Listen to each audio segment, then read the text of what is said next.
So yun guys, good morning sa lahat nating mga followers at lahat ng mga nag-share ng video natin. At sa lahat ng ating mga supporter dyan sa Runmates Vlog. Ayun. So yun guys,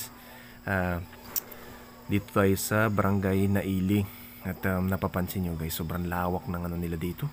Rice farm yun oh. Wala pa yan, nasa 1/4 pa lang yan. Pero sa tingin ko nandun pa sa unahan. Sobrang lawak pa dun. Tingnan nyo guys oh. Yan. Puro ano yan, rice farm o taniman ng palay. Tapos sa gitna yung kalsada, kabilaan rice farm guys. Tingnan nyo, grabe talaga oh. Kung ako may-ari nito, paiga-iga na lang ako nito kasi asyenda mo na yan eh. Tapos hindi mo na kailangan bumili ng ulam pa kasi sa sobrang dami ng bigas mo ay uulamin mo na yung iba. Alright, grabe talaga. Napakaganda ng view dito ah. So hindi ka mahirapan dito maghakot ng mga palay mo kasi yung kalsada nasa gitna na, di ba? Yung mga palayan mo nasa gilid.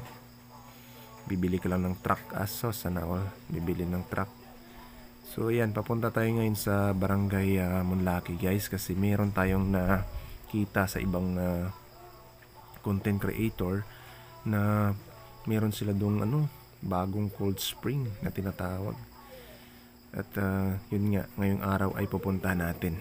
Galing pa tayo sa Malay.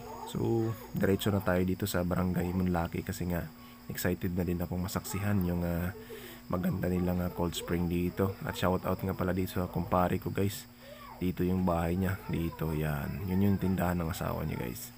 Ayan, so dito yung boundary ng Naili tsaka San Jose. Meron ditong sapa yun. Welcome to San Jose.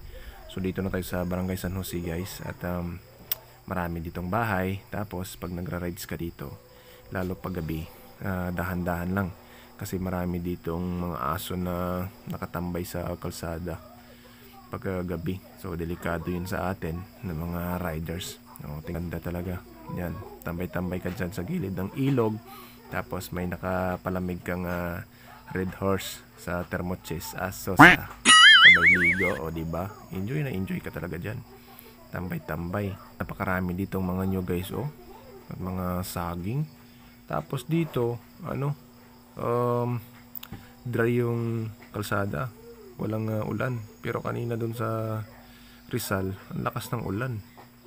Basa pa nga yung motor natin. Pero dito, dry na dry talaga oh. Pati yung mga dahon ng mga saging, wala ka talagang, hindi talaga basa. Putol yung ulan guys.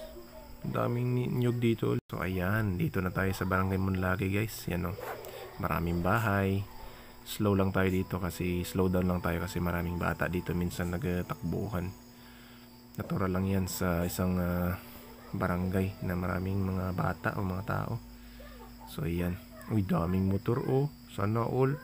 Siguro madaming tao dun sa sa cold spring daw. May mga dala pa. Sana makakain tayo dyan. Kasama sa dala nila. Ang daming motor guys oh. Nakatingin na sila sa atin. Diyan oh. So iwanan natin yung motor dito.